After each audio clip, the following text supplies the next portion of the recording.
Remue ménage. Remue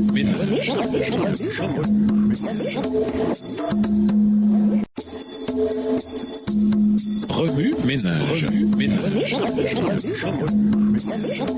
Bienvenue dans votre émission. Remue ménage. Nous voilà à la leçon de mardi. Investiguer. Lisons Lévitique 26 et versets 3 à 46, Galates 2 les versets 15 à 21, Philippiens 3 les versets 1 à 16 et 1 Corinthiens 9 le verset 27. Lévitique 26 et versets 3 à 46. Si vous suivez mes lois, si vous gardez mes commandements et les mettez en pratique, je vous enverrai des pluies en leur saison. La terre donnera ses produits et les arbres des champs donneront leurs fruits. À peine aurez-vous battu le blé que vous toucherez à la vendange et la vendange atteindra les semailles. Vous mangerez votre pain à satiété et vous habiterez en sécurité dans votre pays. Je mettrai la paix dans le pays et personne ne troublera votre sommeil. Je ferai disparaître du pays les bêtes féroces et l'épée ne passera point par votre pays. Verset 7. Vous poursuivrez vos ennemis et ils tomberont devant vous par l'épée. 5 d'entre vous en poursuivront 100 et 100 d'entre vous en poursuivront 10 000 et vos ennemis tomberont devant vous par l'épée. Je me tournerai vers vous, je vous rendrai fécond et je vous multiplierai et je maintiendrai mon alliance avec vous. Vous mangerez des anciennes récoltes et vous sortirez les vieilles pour faire place aux nouvelles. J'établirai ma demeure au milieu de vous et mon âme ne vous aura point en horreur. Verset 12. Je marcherai au milieu de vous, je serai votre Dieu et vous serez mon peuple. Je suis l'Éternel votre Dieu qui vous ai fait sortir du pays d'Égypte, qui vous ai tiré de la servitude. J'ai brisé les liens de votre joug et je vous ai fait marcher la tête levée. Mais si vous ne m'écoutez point et ne mettez point en pratique tous mes commandements, si vous méprisez mes lois et si votre âme a en horreur mes ordonnances, en sorte que vous ne pratiquiez point tous mes commandements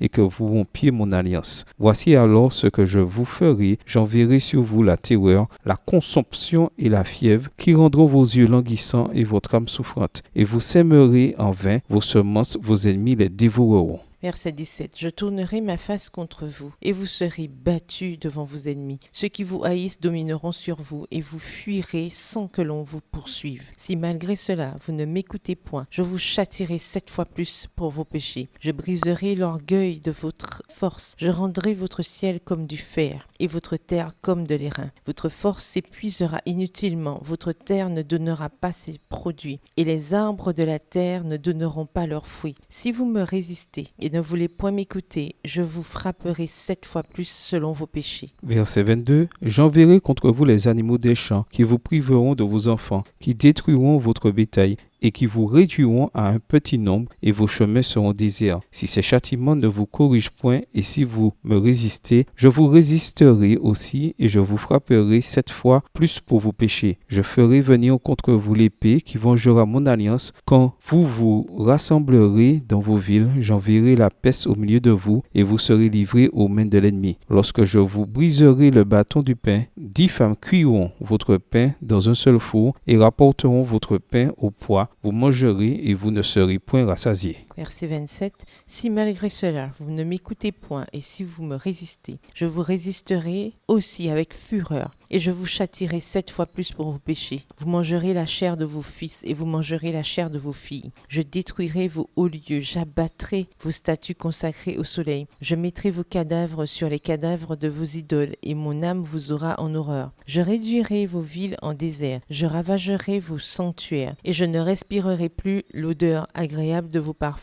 Je dévasterai le pays et vos ennemis qui l'habiteront en seront stupéfaits. Verset 33. Je vous disperserai parmi les nations et je tirerai l'épée après vous. Votre pays sera dévasté et vos villes seront désertes. Alors le pays jouira de ses sabbats tout le temps qu'il sera dévasté et que vous serez dans le pays de vos ennemis. Alors le pays se reposera et jouira de ses sabbats. Tout le temps qu'il sera dévasté, il aura le repos qu'il n'avait pas eu dans vos sabbats tandis que vous l'habitiez. Je rendrai pusillanime le cœur de ceux d'entre vous qui survivront dans les pays de leurs ennemis. Le bruit d'une feuille agitée les poursuivra. Ils fuiront comme on fuit devant l'épée et ils tomberont sans qu'on les poursuive.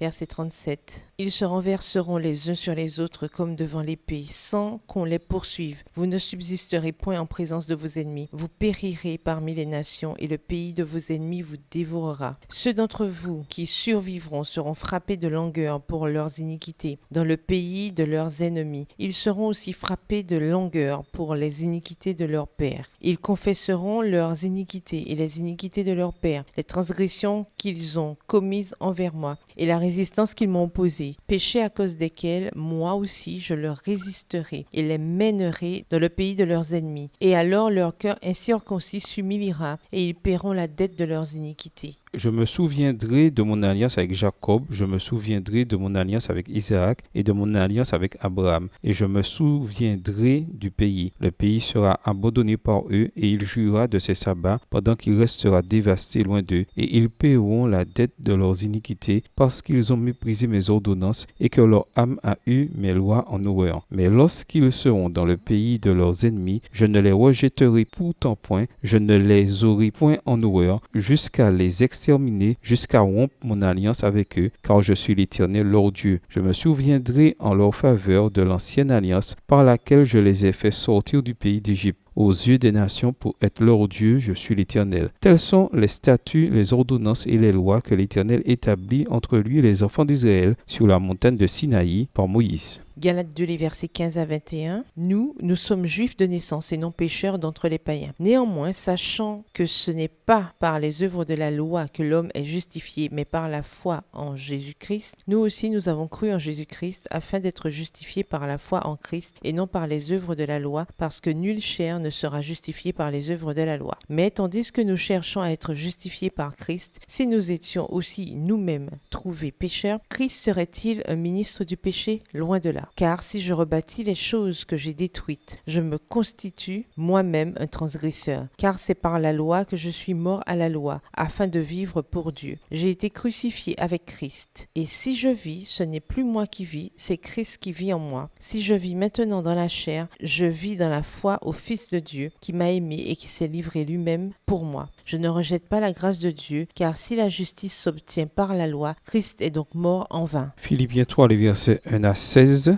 Au reste, mes frères, réjouissez-vous dans le Seigneur. Je ne me lasse point de vous écrire les mêmes choses, et pour vous cela est salutaire. Prenez garde aux chiens, prenez garde aux mauvais ouvriers, prenez garde aux faux circoncis, car les circoncis, c'est nous, qui rendons à Dieu notre culte par l'Esprit de Dieu, qui nous glorifions en Jésus-Christ et qui ne mettons point notre confiance en la chair. Moi aussi, cependant, j'aurais sujet de mettre ma confiance en la chair. Si quelque autre croit pouvoir se confier en la chair, je le puis bien davantage.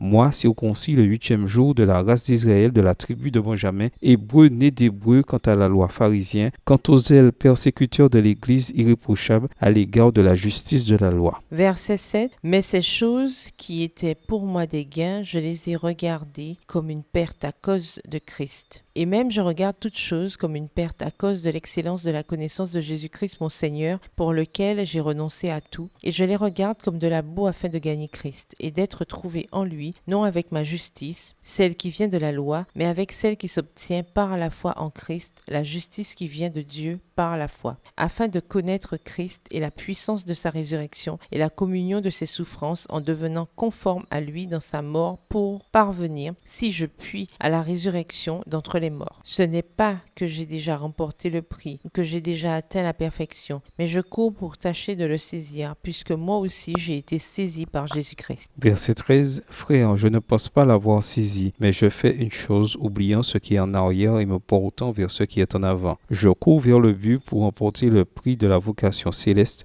de Dieu en Jésus-Christ. Nous tous, donc, qui sommes parfaits, ayons cette même pensée. Et si vous êtes en quelque point de notre avis, Dieu vous éclairera aussi là-dessus. Seulement, au point où nous sommes parvenus, marchons de même pas. 1 Corinthiens 9, le verset 27. Mais je traite durement mon corps et je le tiens assujetti de peur d'être moi-même rejeté après avoir prêché aux autres. Romain Ménage, quelle relation ces versets ont-ils avec le passage principal? Quels autres versets aux promesses vous viennent à l'esprit en rapport avec la sanctification? Au revoir. Et à demain si Dieu veut.